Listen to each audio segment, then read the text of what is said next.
why am I going through these difficult times if God does love me? Is there some kind of meaning behind suffering and struggles in the world?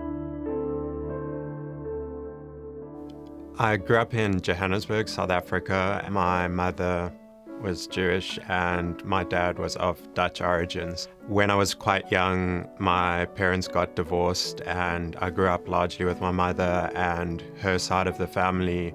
I remember going to my grandmother for Shabbat every Friday.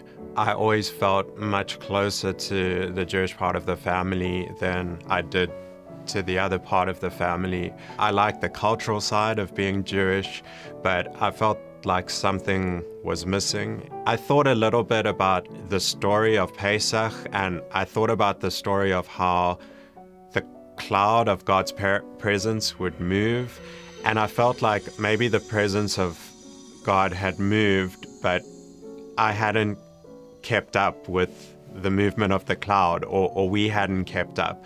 And so when I went to shul, I just felt like there was something missing in terms of a connection with God. It didn't seem like His presence was there. I was a very private person and I kept my thoughts about God and to a large extent about life to myself. I wanted to believe in something because I thought it was true. I had a lot of questions about the meaning of life and what I was doing and what role religion was ever going to play in my life. I went through some tough times as a teenager trying to find my identity and a lot of pains and a lot of questions. Why is there suffering in the world, or why am I going through these difficult times if God does love me? Just wondering if anyone really cared about me at a deep level. I thought that if I just did the right things and worked hard and enjoyed life, I would have a good life. Everything would be okay. But the problem is, I found I didn't really have an answer to the meaning of suffering in the world. Where does suffering come from?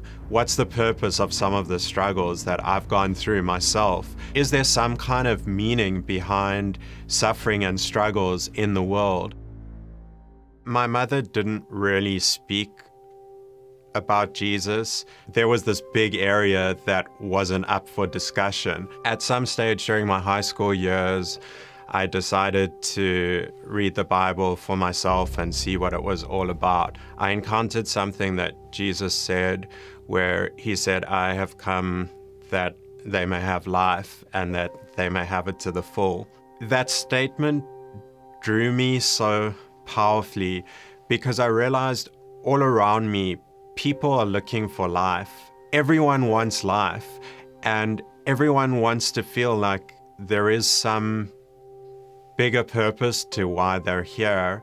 I had to either take it seriously or I had to somehow put it to the side and just pretend like no one had ever given an answer, because He was saying, I am the answer and here's the answer to the questions that you are asking.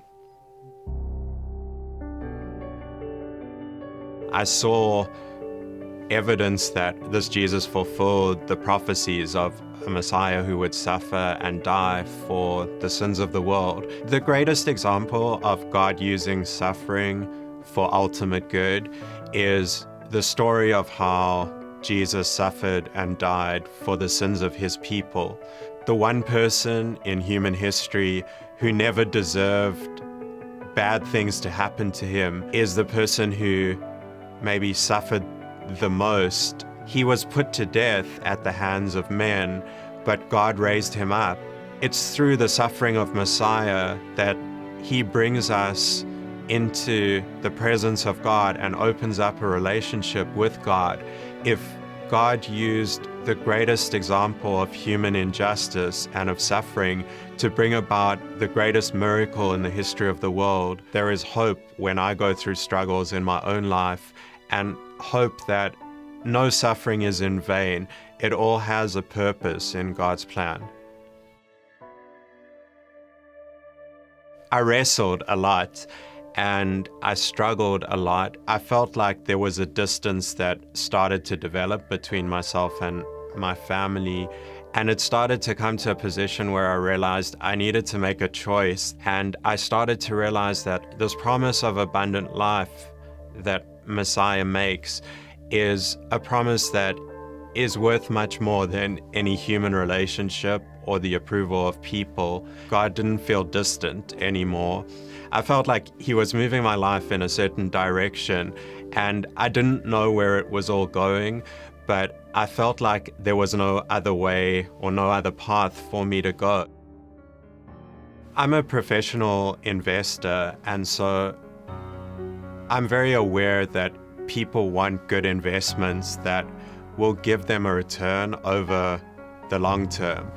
And one of the things that Jesus said was, don't lay up treasure for yourselves on earth, because on earth there's moths that eat up and rust that destroys, but lay up treasure in heaven.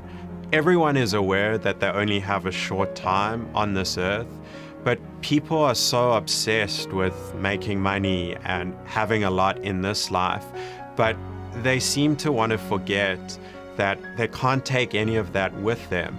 The promise of life that Jesus makes is a promise of eternal life that begins in the here and now. The passion that His Spirit gives makes this life in this world have meaning. I need to sometimes remind myself of that, but it really is this wonderful truth and treasure that I enjoy and that no one can take from me.